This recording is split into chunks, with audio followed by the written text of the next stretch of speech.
एक बाबा जी जा रहे थे नर्मदा जी के किनारे। एक गांव में शिवरात्रि का व्रत पालन कर रहे थे बहुत सारे लोगों ने। व्रत के समय बाबा जी के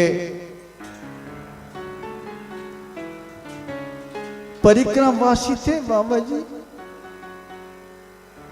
परिक्रमावासी तम्बाकू खाने की आदत बना लिया था। उन्होंने तम्बाकू मस्का और आश्रम में प्रवेश करने के पहले तम्बाकू को दबा लिया मुंह में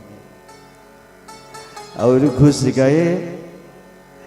तो वहां पर पूजा हो रहे थे। पूजा के अंत में पुजारी जी कहते हैं आ जाइए आप भक्त लोग के प्रेम से पंचामृत पाइए।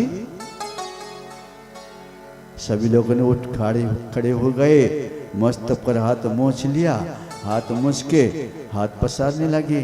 और बाबा जी जो बैठे हुए थे उन्होंने भी इच्छा किया कि मुझे पंचामृत मिल जाए, लेकिन भूल गए थे। उनके मुंह में रखा हुआ था वही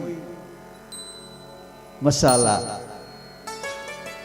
भूल गए और उसका स्वाद तो मुंह में व्यक्त हो गए। जाके हाथ पसार दिया। सभी लोगों ने जैसे पसारते हैं पसार दिया। अरे पंचामृत हाथ में उनके बाबा जी देख के उन्हें ज्यादा डाल दिया। बाबा जी के हाथ है ना, उन्होंने पी लिया पंचामृत। लेकिन पंचामृत तो पंचामृत है। दूध, दही, घी, शर्करा ये सारे मिश्रित हैं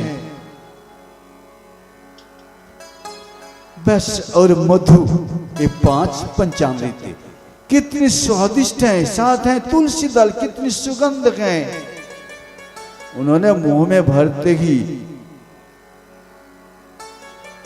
एक साथ मिल गए तम्बाकू और पंचामृत थे। मुंह को बिगाड़ डाला।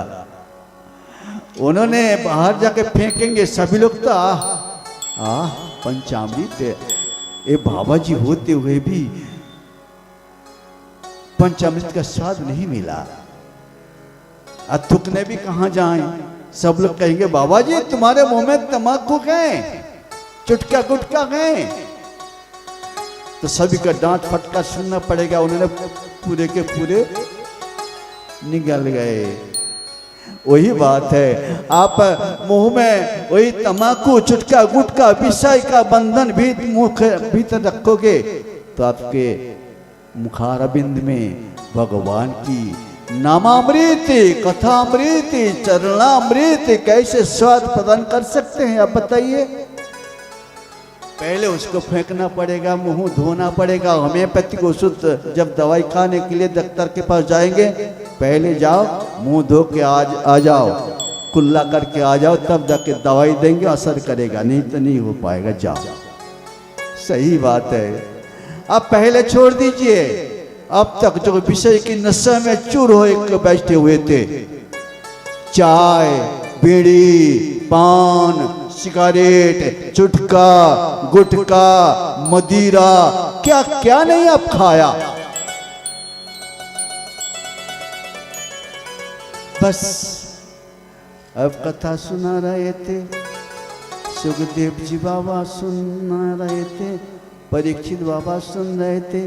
परीक्षित बाबा सारे चुटका गुटका जैसे फेंक दिया, ऐसे घर को फेंक दिया, मकान को फेंक दिया, पुत्र पत्नी को छोड़ दिया, सारे बंधन तोड़ दिया और मोड़ लिया अपने मुंह भगवान के तरफ। जब मुंह मोड़ लिया, वैसे उनका काम तमाम